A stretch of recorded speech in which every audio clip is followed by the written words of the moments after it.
Baik, kembali lagi di podcast ala kadarnya. Sekarang on the campus. Nggak apa-apa, langsung. Ini adalah mic-nya, jadi nanti ini adalah mic-nya dari sini ya, bukan dari situ videonya. Baik, untuk sekarang saya datang langsung ke kampus Universitas Muhammadiyah Malang. Di sini saya menemui 4 narasumber yang kemarin ikut podcast yang pertama yang terkait Pancasila. Saya tertarik itu. Ada pembahasan terkait pembelajaran abad ke-21 yang memerdekakan peserta didik ya. Mungkin implementasinya pembelajaran abad 21 waktu PPL 1 nih. Kan kalian sudah pernah PPL 1 kan? Nah, ngomong-ngomong nih, PPL 1-nya ini beda SD atau sama semua nih? Oh, kebetulan kami itu beda SD, Mas. Yang saya sama Mbaknya itu di Muhammadiyah Asia. Saya dan Mbak Lia ada di SDN Kesatrian 1 Kota. Wah, ini kayaknya waktu implementasinya pasti beda. Implementasi teknologinya seperti apa nih? Ayo coba. Oke, jadi berbicara tentang teknologi abad 21, itu pastinya kita pembelajaran itu berbasis, semua pembelajaran itu harusnya berbasis digital. Seperti itu.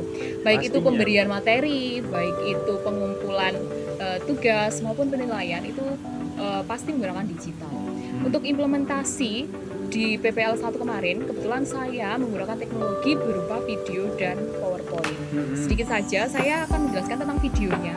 Video itu saya berikan ketika sebelum memberikan materi. Jadi setelah memantik itu saya berikan video sebagai modal pengetahuan siswa, dan di akhir video nanti juga dikasih tentang pertanyaan sebagai umpan balik kepada apa sih yang sudah diserap siswa berdasarkan video tadi. Seperti itu.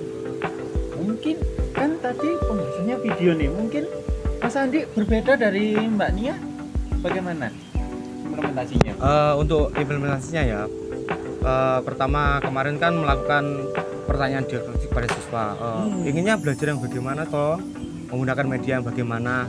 Nah, di siswa tempat aku PPL dulu itu anak-anaknya itu suka melihat video dan juga melihat gambar-gambar animasi. Nah, untuk penerapannya waktu PPL itu menggunakan video yang bisa bercerita itu loh, Mas. PowerPoint ini. PowerPoint interaktif seperti itu. Untuk Nah, ini BKSD nih. Pasti artinya berbeda atau pengalamannya atau bagaimana? Nah, kebetulan kalau di SDN Kesatrian 1 tuh ya, kebetulan saya sama Mbak Iya itu ngampu kelas yang beda. Nah, kebetulan saya kelas 4, Mbak Iya kelas berapa kemarin, Mbak? Kelas 1 ya, Mbak Iya kelas 1. Kalau aku kemarin kelas 4. Nah, di kelas 4 ini karena kebutuhan di era abad 21 ini kan serba digital ya, seperti yang dibilang sama Mbak Nia tadi. Nah, itu kalau di Kesatrian 1 tuh fasilitas buat yang ke era digital tuh mendukung banget. Mulai dari setiap kelas itu, enggak setiap kelas sih, tapi hampir di tiap-tiap kelas itu ada namanya proyektor.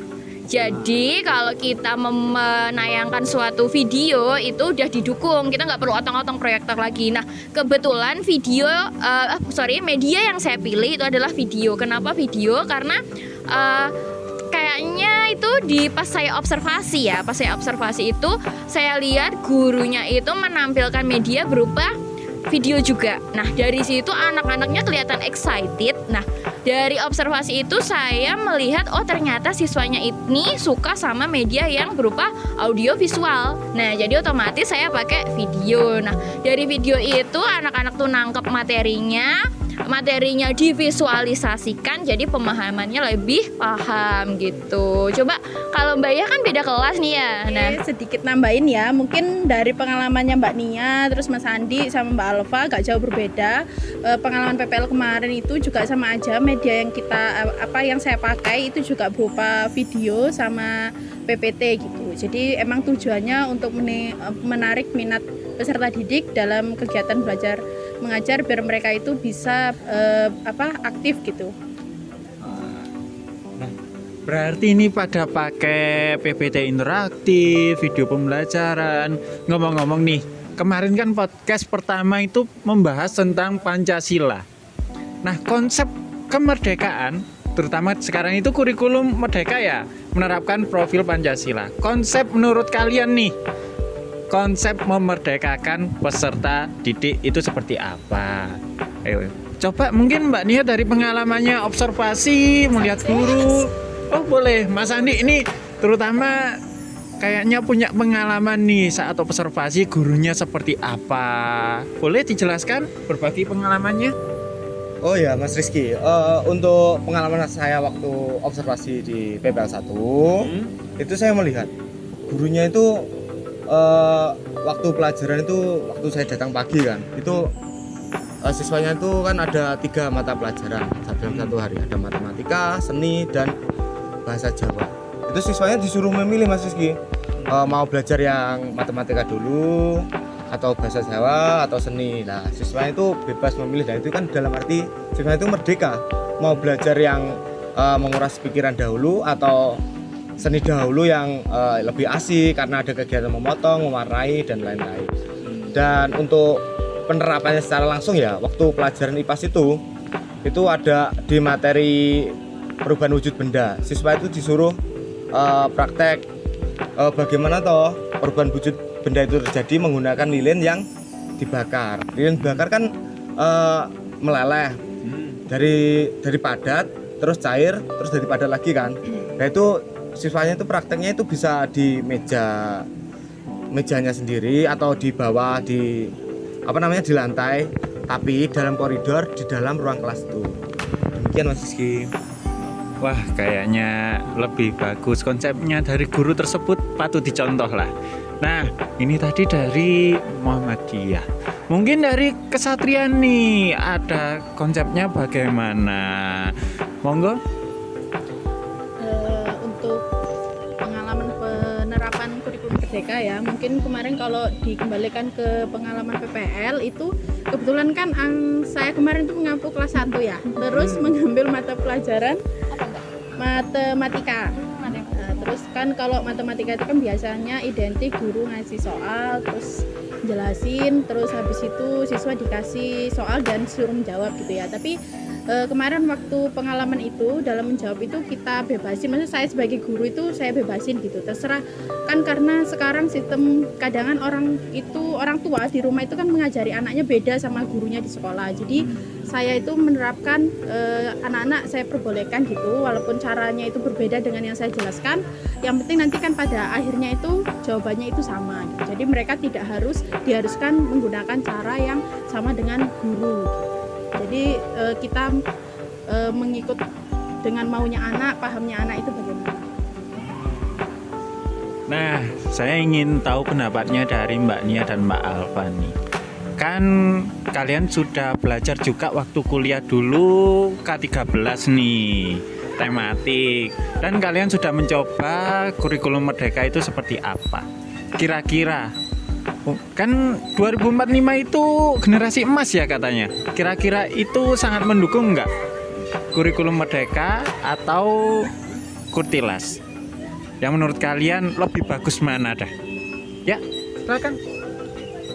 Kalau menurut saya ya lebih bagus mana itu kayaknya semuanya tuh punya kelebihan dan kekurangannya masing-masing. Karena menurut saya kalau kurikulum merdeka ini menyempurnakan apa yang di 2013 gitu. Nah karena di 2013 yang setahu saya pernah ngalamin itu penilaiannya itu sudah di seluruh aspek kognitif, afektif, psikomotor. Nah tapi di penilaiannya sikap itu kan baru ada KI 1, KI 2, KI 3, KI 4. Nah itu disempurnakan lagi di kurikulum merdeka dengan penerapan profil pelajar Pancasila, yang dimana penerapan profil pelajar Pancasila itu tadi diambil dari nilai-nilai Pancasila, di mana Pancasila itu merupakan dasarnya negara kita gitu loh, dasar-dasar negara gitu, di mana dasar negara itu tadi diambil dari kehidupan masyarakatnya. Jadi dengan penerapan profil pelajar Pancasila yang menyempurnakan penilaian KI yang di 2013 itu menurut saya udah sangat bagus, dinamis gitu loh, karena emang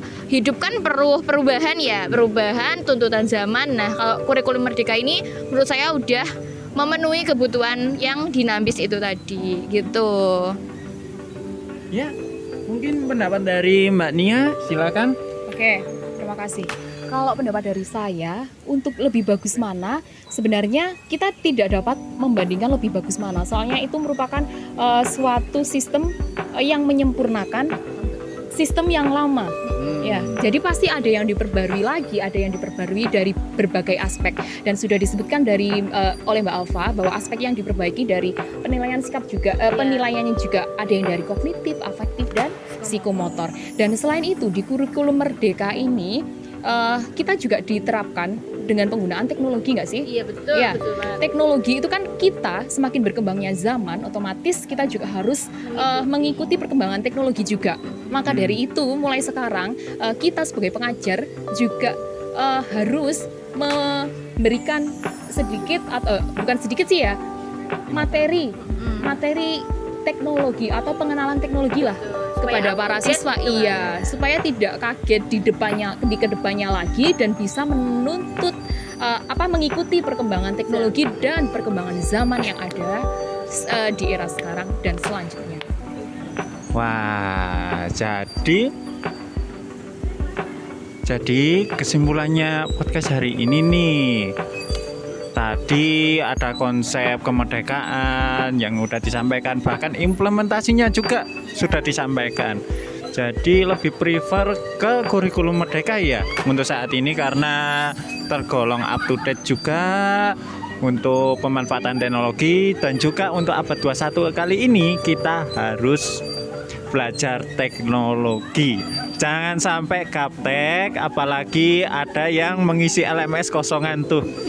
Katanya itu terlalu up to date, bahkan ngetik Google dokumen nggak bisa. Jadi tolong untuk guru-guru sekarang ya pesannya itu belajar teknologi, jangan sampai kurang ya. Kurang. Baik, podcast kali ini ala kadarnya ditutup. Sampai jumpa. Apabila ada pertanyaan silakan di kolom komentar atau replay ya. Sampai jumpa. Dadah. Sampai jumpa teman-teman.